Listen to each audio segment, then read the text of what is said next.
आज मैं बिहार के पिछड़ा समाज को ये कहने आया हूँ कि इनके झांसे में मत आइए। आज मैं बिहार के पिछड़ा समाज को कहने आया हूँ, इनके झांसे में मत आइए।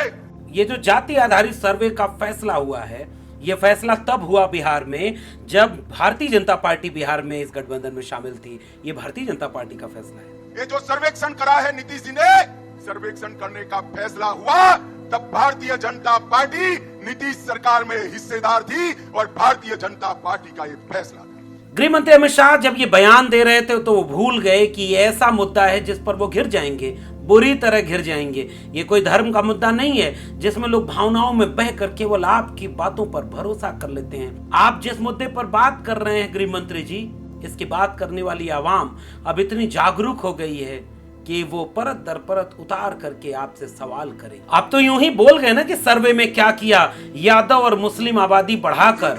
और मित्रों, सर्वे में क्या किया? यादव और मुस्लिम आबादी बढ़ाकर ईबीसी की आबादी को कम किया। अति पिछड़ा को अन्याय करने का काम ये लालू नीतीश की जोड़ी ने किया है। ये लालू नीतीश की जोड़ी ने ईबीसी और पिछड़ा की आबादी को कम करके यादव और मुस्लिम की आबादी को बढ़ाकर बहुत बड़ा अन्याय कर दिया है। सुना आपने गृह मंत्री को? आपका क्या मानना है? क्या आपको नहीं लगता कि गृह मंत्री ये बयान देकर बुरी तरह फंस चुके हैं? जेडीयू के राष्ट्रीय अध्यक्ष ललन कुमार हों या राष्ट्रीय जनता दल के नेता उप मुख्यमंत्री बिहार तेजस्वी यादव हों, उन्होंने जब ये पूछा तो देश के गृह मंत्री हैं, ठीक है, आए, अच्छी बात है, लेकिन उनके भाषण से ऐसा लग रहा था जैसा उन्होंने कहा था कि 12वीं के बाद इंटरमीडिएट करा रहे हैं। ये अमित शाह जी का मानना है। अगर इतना ही गलत अगर हुआ है अमित शाह जी तो देश भर में करा ले, कौन रोक रहा है? और जितने जगह बीजेपी शासित राज्य है वहाँ भी करवा ले जाति जनगणना, काहे नहीं करा रहे हो भाई? ये बकवास की बातें जो है उन्हीं के मुंह से शोभा देती है। आपको ये बताना चाहिए था ना कि बिहार के मुख्यमंत्री माननीय नीतीश कुमार जी सभी दलों के प्रतिनिधि मंडल के साथ प्रधानमंत्री जी से मिले थे और मांग किया था उन्होंने, हमने उसको रिजेक्ट कर दिया। ये बताना चाहिए था, ये सच्चाई है। आप दोहरे चरित्र के व्यक्ति, तो आपको ईमानदारी से बताना चाहिए था कि हम सरकार में थे जरूर, लेकिन हम भीतर षड्यंत्र कर रहे थे इसको रोकने का। कहां से आया पता चला आपको? कैसे पता चला आपको? कौन सा आंकड़ा आपके पास है जिसके आधार पर आपने कह दिया कि इन दोनों को बढ़ा दी? अच्छा, आपके मुताबिक यादव और मुस्लिम कितने परसेंट है अमित शाह जी?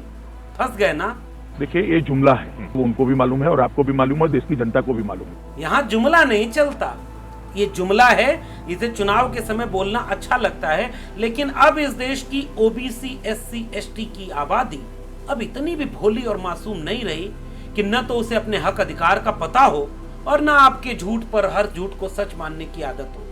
अब वो इन दोनों चीजों से ऊपर उठ रही। अब उसे पता है कि उसके हक और अधिकार क्या हैं, कौन उनके साथ न्याय और अन्याय कर रहा है और कौन उनके साथ जुमला बोल रहा है। देखिए, ये जुमला है। क्या आपको क्या लगता है कि बिहार की जातिवार जनगणना की पूरी वो जो गेंद फेंकी गई थी, इस पर क्लीन बोल्ड हो चुकी है बीजेपी? जातिवार जनगणना अब इतना बड़ा मुद्दा बन गया है कि अब इस मुद्दे का विरोध करके कोई भी पार्टी अपना भविष्य नहीं देख सकती। इसलिए आज की तारीख में बिहार में जाकर के भारतीय जनता पार्टी के बड़े नेता और देश के गृह मंत्री अमित शाह ने झूठ पर झूठ बोलने का अंबार लगा दिया। इस वीडियो के जरिए हम उस झूठ का पर्दाफाश भी करेंगे और अमित शाह से कुछ सवाल पूछेंगे और इसका जवाब अमित शाह दें ना दें, हम आपको इस वीडियो में जवाब जरूर देंगे। क्या है वे 5 सवाल जो मैं अमित शाह से पूछना चाहता हूं? इस वीडियो में आगे आपको देखने को मिलेगा। स्वागत है आपका मेरे सोशल मीडिया प्लेटफॉर्म पर। गृह मंत्री अमित शाह से एक बार एक पत्रकार ने इंटरव्यू में एक सवाल पूछा कि प्रधानमंत्री नरेंद्र मोदी ने ये जो 15-15 लाख रुपए देने का वादा किया, इस पर आपका क्या मानना है? अच्छा, आपको आश्चर्य हुआ क्या? जी हाँ, एक वक्त ऐसा था जब इस देश के पत्रकार मोदी और अमित शाह से भी सवाल पूछ लिया करते थे। काला धन आएगा, लेकिन जो चुनावी भाषण में प्रधानमंत्री ने बात कही उसकी 15 लाख रुपए अकाउंट में क्यों नहीं आ रहा है? देखिए, ये जुमला है। किसी के अकाउंट में 15 लाख रुपया कभी नहीं जाता, वो उनको भी मालूम है और आपको भी मालूम है, देश की जनता को भी मालूम है। ये भाषण देने का एक तरीका है, जुमला है। सवाल तो पूछा था नरेंद्र मोदी से भी एक पत्रकार ने गुजरात दंगों के ऊपर। पहले पानी पिया, फिर इंटरव्यू छोड़कर भाग गए, जवाब नहीं दिया। अब नरेंद्र मोदी ने 9 साल रहते हुए कोई प्रेस कॉन्फ्रेंस नहीं की, एक बार हिम्मत की थी, सवाल नहीं लिया था। मोदी के राह कदम पर चल करके अमित शाह भी मीडिया के पत्रकारों से बचते हैं और अब तो उन्होंने सवाल पूछने लायक ही कितने पत्रकारों को छोड़ा है, ये दीगर बात है। फिलहाल जिसका मैं जिक्र कर रहा हूं वो जुमला वाला वो जुमला था। जब उस पत्रकार का जवाब देते हुए अमित शाह ने कहा कि देखिए भैया, ये एक जुमला है जो चुनाव में भाषण के दौरान बोल दिया जाता है। ये भाषण देने का एक तरीका है, एक जुमला है। 15 लाख देंगे, स्मार्ट गांव बनेगा, स्मार्ट सिटी बनेगी, बुलेट ट्रेन चलेगी, अच्छे दिन आएंगे, 5 ट्रिलियन इकोनॉमी बनेगी, डॉलर की तुलना में रुपए की कीमत बढ़ेगी, पेट्रोल डीजल 35 रुपए मिलेगा, सिलेंडर मुफ्त में मिल जाएगा, 15 लाख 2 करोड़ रोजगार। ये जुमले थे, लेकिन इस देश की भोली भाली जनता ने उन जुमलों पर यकीन किया और उन्हें ओहदा दिया। लेकिन इस बार ये लोग फंस गए। इस बार मामला जुमलों का नहीं, मुद्दे का था, और वह मुद्दा है जातिवार जनगणना का। उत्तर भारत की सियासत में सबसे मजबूती से जो पांव जमा जिस राजनीति का, वो अंबेडकरवाद और समाजवाद की राजनीति। अंबेडकरवाद और समाजवाद की राजनीति ने लंबे समय से जो लड़ाई लड़ी, उसके बुद्धिजीवियों ने, सामाजिक कार्यकर्ताओं ने, राजनीतिक नेताओं ने इतने संघर्ष किए, जिससे मंडल आंदोलन आया, जिसके जरिए इस देश में वंचित, शोषित, कमेरा लोगों को उनका हक मिला। और उसमें से कुछ लड़ाई ऐसी थी जो मुकाम तक पहुंची, लेकिन उसके ढेर सारे मुद्दे आज भी अपने मुकाम पर पहुंचने की बाट जोह रहे हैं। उनमें सबसे बड़ा मुद्दा है जातिवार जनगणना का, और उसे उत्तर भारत की समाजवादी और अंबेडकरवादी राजनीति ने एक करवट बदली और बिहार की समाजवादी सरकार ने जाति आधारित गणना कराई और उस गणना के आंकड़े सार्वजनिक कर दिए। हिंदुत्व का गुब्बारा भीतर से फूट गया, और उस गुब्बारे को चूंकि इस नाम पर एकजुट किया गया था कि सारे हिंदुओं, 80% हिंदुओं एक हो जाओ। बिहार छोड़िए, उत्तर प्रदेश के चुनाव में भी ये नारा लगा था 80 बनाम 20 का चुनाव है। 20 कौन पता है? मुसलमान। 80 हिंदुओं एक हो जाओ। हिंदुओं तुम्हारे लिए मंदिर बनवा रहे, हिंदुओं देखो रामलला आ गए, मंदिर वहीं बना गए, देखो हिंदुओं अब हमें ही वोट दे देना। अचानक उसमें जातिवार जनगणना का मुद्दा आ गया, और जातिवार जनगणना के मुद्दे ने एक सवाल पूछ दिया कि हुजूर, जब हम भी हिंदू थे, आपकी नजर में ये हमारी जमीन कहां गई? अच्छा, हमारी आबादी बता दो, सबसे पहला काम ये करो, हमारी आबादी कितनी? सब कुछ गिनते हो, हमें क्यों नहीं गिनते? अच्छा, आपने कहा था कि हमें नहीं गिनोगे तो जातिवाद खत्म हो जाएगा। अब हमें नहीं गिना, लेकिन देख रहे हैं जातिवाद बढ़ता जा रहा है। विश्वविद्यालय परिसर में इंटरव्यू लेना हो या परमानेंट नौकरी प्रोफेसर की हो, जाति पूछ करके दिया जा रहा है। इस देश में घोड़ी चढ़ना हो या मुंह छिड़कना हो, इस देश में बलात्कार के शिकार कोई महिला हो या किसी की धन संपत्ति लूट लो, इस देश में किसी के ऊपर झूठा मुकदमा करके जेल में डाल दो, हर जगह जाति तो केंद्र में है जनाब।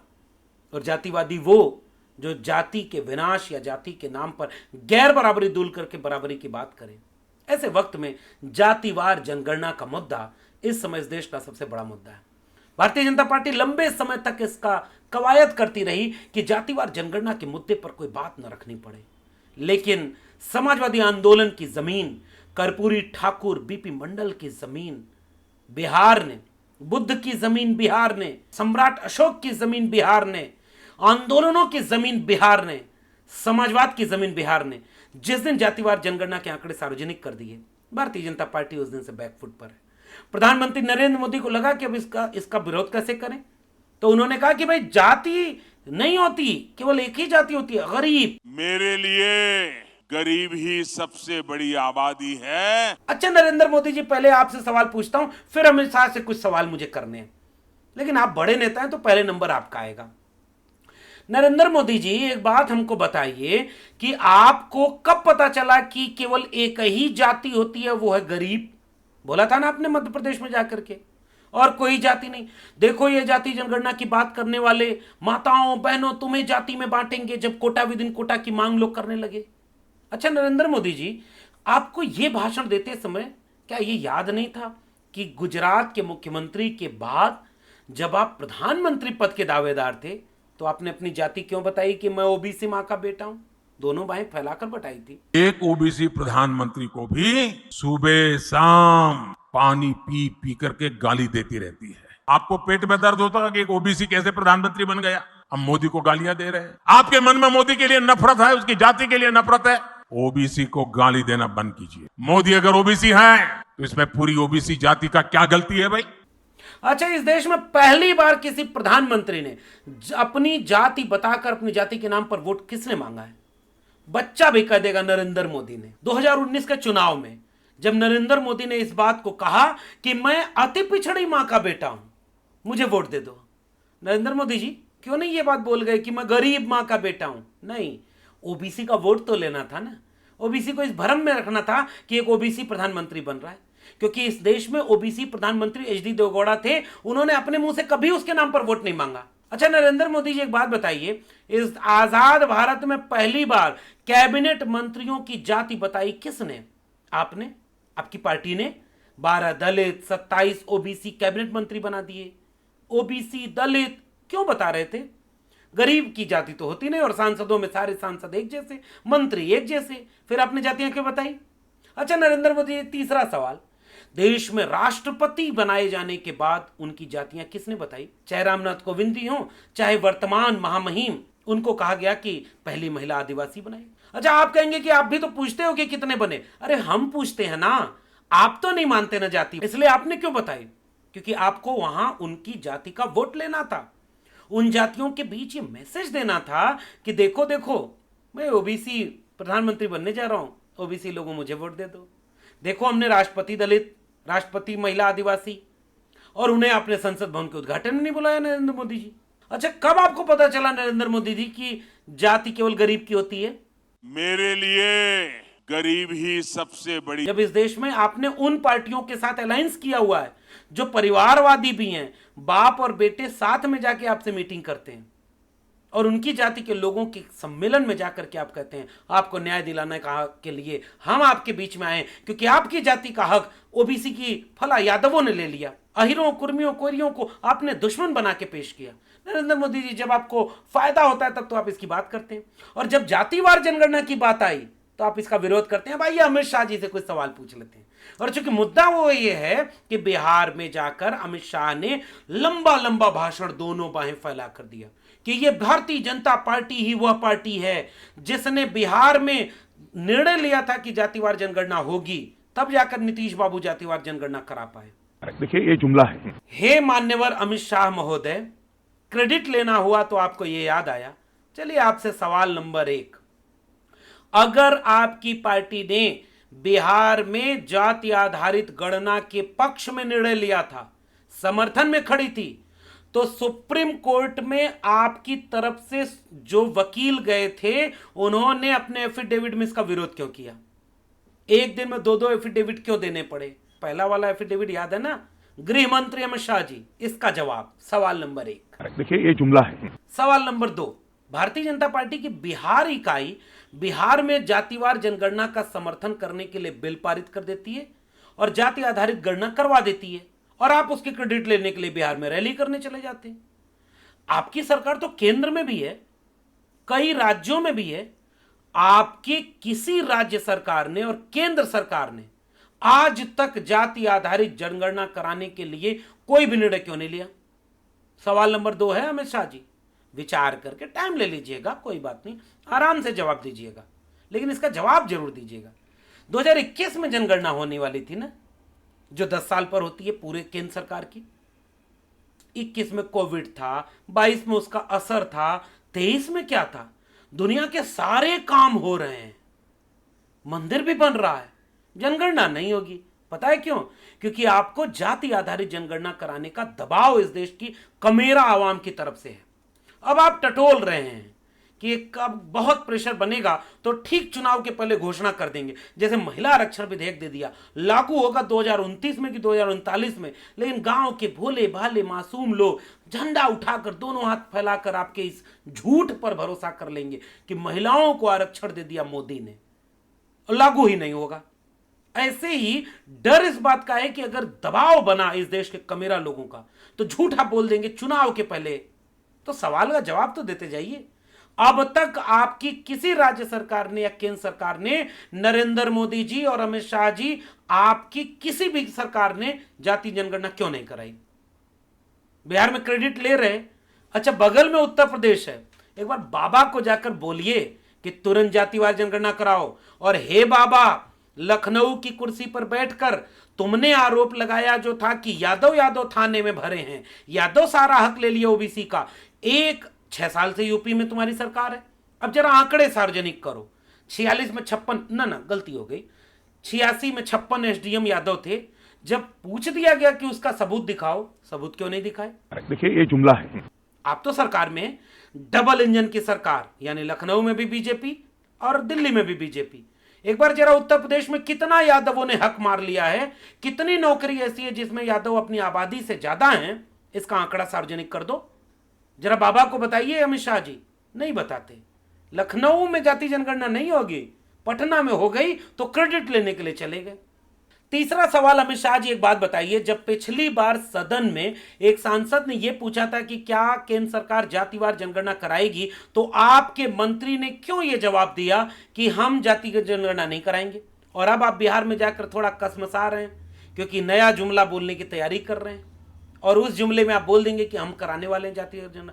तो आपके सांसद ने संसद में यह बयान क्यों दिया कि केंद्र सरकार जातिवार जनगणना नहीं कराने वाली है? सवाल नंबर 3। देखिए ये जुमला है। सवाल नंबर 4, अभी आपने भी सुना ना, प्रधानमंत्री कह रहे थे कि एक ही जाति होती है गरीब, और कोई जाति नहीं होती। तो प्रधानमंत्री जी की निंदा करेंगे? कड़ी वाली मत करिएगा, वो राजनाथ सिंह जी करते हैं कड़ी निंदा। आप केवल निंदा करिए कि नहीं नहीं प्रधानमंत्री जी, जाति होती है। जैसे ईबीसी का हक मार लिया गया बिहार में। वो ईबीसी क्या है? जातियां हैं, पसमानदा जातियां हैं जिनको आप लुभाना चाह रहे थे। पता नहीं क्या कैलकुलेशन बदल गया है कि अभी आप नहीं लुभा रहे। तो प्रधानमंत्री की बात का विरोध करते हैं कि नहीं अमित शाह जी, कि नहीं नहीं जातियां हैं जिनका हक मारा गया। अब आइए आखिरी सवाल, अमित शाह जी, कैसे पता चला आपको कि यादव और मुसलमान की आबादी बढ़ा दी गई है बिहार के जातिवार जनगणना में? कैसे पता चला? एक बार रियली जानना चाहते हैं। वो आंकड़ा कहां है? किस दस्तावेज के मुताबिक, केंद्र सरकार की किस सर्वे के मुताबिक आपको कितना आबादी पता थी यादवों की बिहार में और कितना बढ़ा दी गई है? एकदम ऑब्जेक्टिव जवाब दीजिएगा, कम समय, चूंकि आप गृह मंत्री हैं, आपको देश चलाना है, संभालना है। एक लाइन में बोल दीजिएगा कि बिहार की एक्चुअल में यादवों की आबादी इतनी है, उसका आंकड़ा ये है, उसका प्रूफ ये है, प्रमाण ये है, और इतनी बढ़ा दी गई। मुसलमानों की आबादी इतनी है और इतनी बढ़ा दी गई। पता कैसे चला? केवल चुनाव जीतने के लिए आप इतना जहर इस देश में फैलाना चाहते हैं? देखिए ये जुमला है। जो आपका वैचारिक रूप से विरोधी हो, जो आपके झूठ पर आज भी यकीन नहीं करता, जो आपकी सांप्रदायिक राजनीति के सामने आज भी चट्टान की तरह खड़ा है, आप उन्हें देश में विलन बना देना चाहते हैं। बना तो दिया आपने उत्तर प्रदेश में, बना तो दिया आपने हरियाणा में जाटों के खिलाफ, उत्तर प्रदेश में यादवों के खिलाफ, बिहार में यादवों के खिलाफ, पूरे देश में मुसलमानों के खिलाफ। जो जहां लड़ता हुआ ओबीसी और एससी नजर आया, कभी जाटवों को विलन बनाया, कभी मीणाओं को विलन बनाया, कभी गुर्जर जाट कौम को विलन बनाया, कभी यादवों को विलन बनाया। कितना जहर आप इस देश में फैलाना चाहते हैं? प्रमाण क्या है इसका? अगर आप ये कहते हैं कि इनकी आबादी गलत दिखा दी गई, तो केंद्र सरकार पूरी जांच करके पूरी तुरंत की तुरंत चुनाव के पहले जाति आधारित जनगणना करवाकर उसके आंकड़े सार्वजनिक कर दे, जिसमें सामाजिक भी आंकड़े हों, आर्थिक भी आंकड़े हों, राजनीतिक भी आंकड़े हों, तब हम मानेंगे कि आप में ईमानदारी है। वरना अमित शाह जी और नरेंद्र मोदी जी, आप दोनों को यह बात अच्छे से पता है कि जिस दिन जाति आधारित जनगणना हो जाएगी, 1948 के एक्ट, जनगणना एक्ट के तहत जाति आधारित जनगणना हो जाएगी, इसके आंकड़े सार्वजनिक हो जाएंगे, इस देश के हर एक आबादी को पता चल जाएगा कि उसकी आबादी कितनी है जनसंख्या के रजिस्टर में। फिर वो आबादी पूछेगी हमारे लोगों को शिक्षा कितनी मिली, रोजगार कितना मिला, जमीन उनके पास कितनी है, संपत्ति उनके पास कितनी है, पशु पक्षी उनके पास कितने हैं, किस पद पर कितने लोग पहुंचे, किस जगह पर कितने प्रोफेसर, कितने डॉक्टर, कितने इंजीनियर, कितने वकील, संपत्ति कितनी है। ये हम तो सैकड़ों, हमारे लोग तो सैकड़ों साल से पूछ रहे हैं, हमारे आंदोलनकारी दशकों से पूछ रहे हैं। हम 5 साल 7 साल हो गया हमें ये सवाल पूछते हुए, और आज तक आपके नरेंद्र मोदी जी और अमित शाह जी, आपके लोग और आप, जो लोग जाति विनाश को, जाति के नाम पर भेदभाव को खत्म करके हाशिए पर पड़ी जनता के हक के लिए बोले, ईमानदारी से दिल पर हाथ रख के बताइए, आपने उन्हें जातिवादी कहा कि नहीं? आपने लालू यादव, मुलायम सिंह यादव, कर्पूरी ठाकुर, मायावती, कांशीराम, इन सारे लोगों को जातिवादी आपने कहा है कि नहीं? माफी मांगेंगे अमित शाह जी, गृह मंत्री, और नरेंद्र मोदी जी? ये लोग वंचितों, शोषितों की आवाज बन करके आए, और ये जब सत्ता में आए तभी आपको सांप्रदायिक राजनीति का गुब्बारा फुलाने का मौका मिला, और आप उधर चले गए सांप्रदायिकता की राजनीति में, इधर मंडल की राजनीति चली, और आप ले आए उसके खिलाफ कमंडल।